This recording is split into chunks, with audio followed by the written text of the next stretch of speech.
Empower with purpose.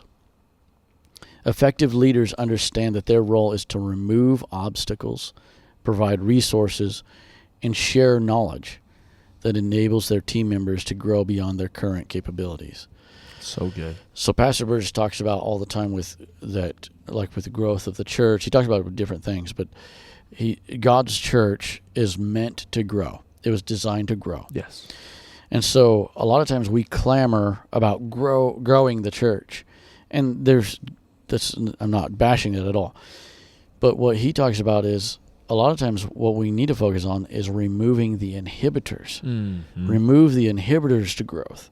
Remove the obstacles to growth. Because if we remove those, it will grow, because that's how God designed it.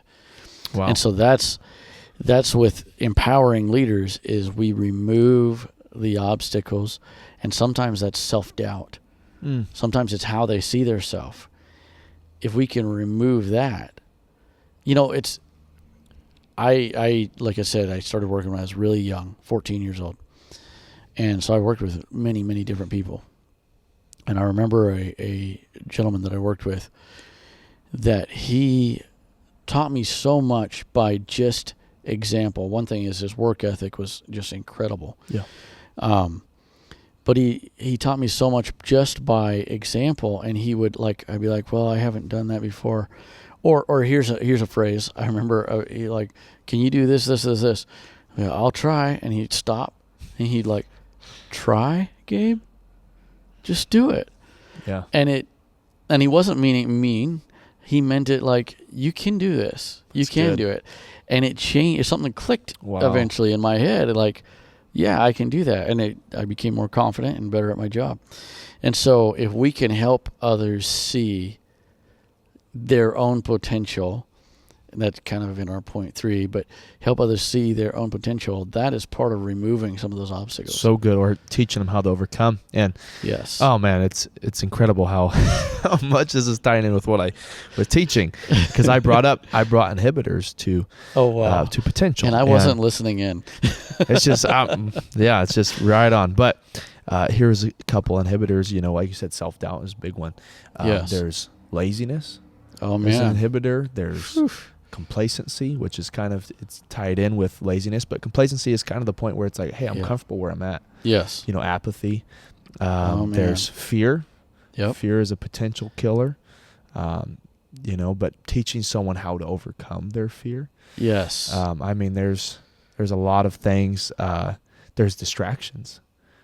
Distractions will rob your potential. Absolutely. And so when you understand what is inhibiting you or inhibiting somebody else and their potential, you're going to be able to understand better how to help them and how to get them over it.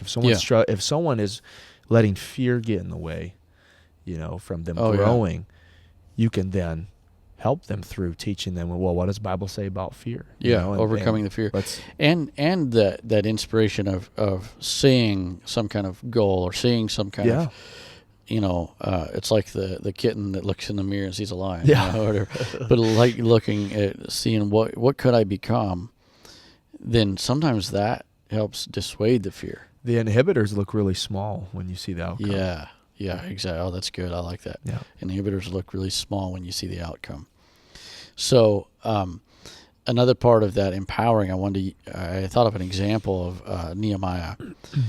So you remember Nehemiah found out that the walls were broken down, and asked the king to go over there and everything.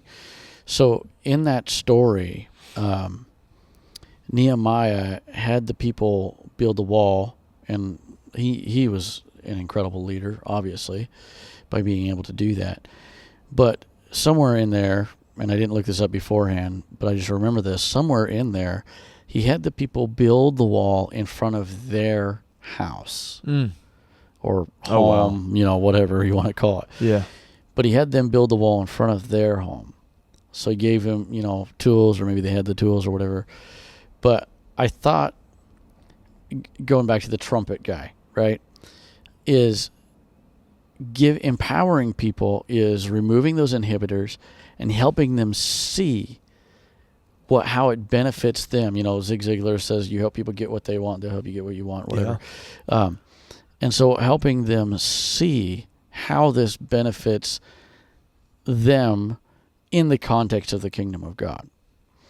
And so that's one thing that I want to be able to do, and we're over our time here, but that's one of the things I want to be able to do with the kids in our Sunday school, is we do awesome Bible stories, and they like it, and we do interactive stuff. Mm-hmm.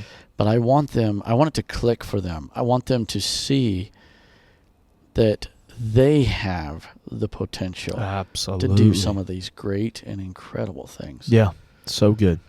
And like even some of the people they respect, that they look up to, they could be that.